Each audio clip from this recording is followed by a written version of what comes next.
यहाँ आउने बिचरा झ्याङ्ग्री हो कि के हो सब आएर कामी हाल्छ। 12 वर्षसम्म नबोलेको बच्चा यहाँ ल्याएर पानी छर्केपछि बोल्ने भयो।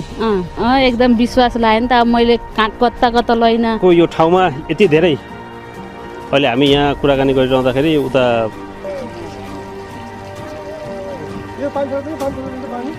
जबरजस्ती तानिसकेपछि मेरो पाइप चाहिँ फुट्यो क्या, मेसिनको पाइप हाइड्रोलिक पाइप फुट्यो। त्यो कारणले चाहिँ अनि मैले यसलाई चलाउन नहुने रहेछ। अहिले चाहिँ त्यो निकाल्नु खोज्नु भयो खास निकाल्न खोजेँ हल्लिँदैन यो हो के यहाँ भइरहेको छ के भएको हो यहाँ? यो परमात्माको लीला भइरहेछ। दैवी शक्तिले गर्दा यसो भएको चाहिँ होइन, यो नियमित प्रक्रिया हो। नियमित प्रक्रिया हो। नेपालीहरू अलि बढी अन्धविश्वासी भए भनेर भन्छन् क्या। त्यस कारण यो अन्धविश्वास भनेको हामीलाई लगाउने आरोप मात्रै हो। यिनीहरूलाई जे भने पनि हुन्छ। खुट्टाले पानी छोइदिने, त्यहाँ अर्को भिडियो पनि छ, त्यहाँ टाँसिदिएको पनि छ एउटालाई होइन, एउटालाई डुबाइदिएको पनि छ यहाँ तल क्या। अब हेर्दा अब उसलाई बचाएको पनि हो होइन। विश्वास नगर्नेलाई त्यस्तो भयो त्यस्तो भयो क्या। डाक्टर साहबलाई के मात्रै सोध्यो भने डाक्टर साहब यो दैवी शक्ति हो कि होइन?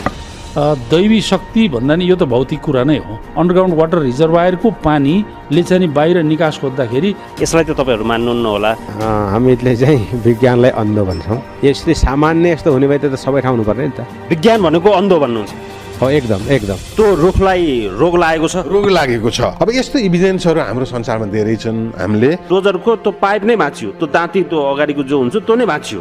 अब यो जुन रुख छ नि,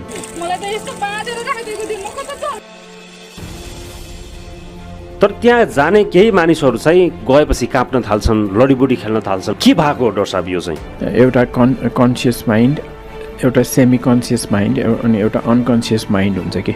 जस्तै त्यहाँको पानी खुवाइदिएपछि 12 वर्षसम्म नबोलेको बच्चा 81 बोल्नु भयो अरे। अब त्यो एक्सेप्सनल केसमा डाक्टर साहबलाई विश्वास लाग्छ कि लाग्दैन? कुनै दैवी शक्ति हुन्छ भन्ने कुरामा विश्वास गर्नुहुन्छ कि गर्नुहुन्न?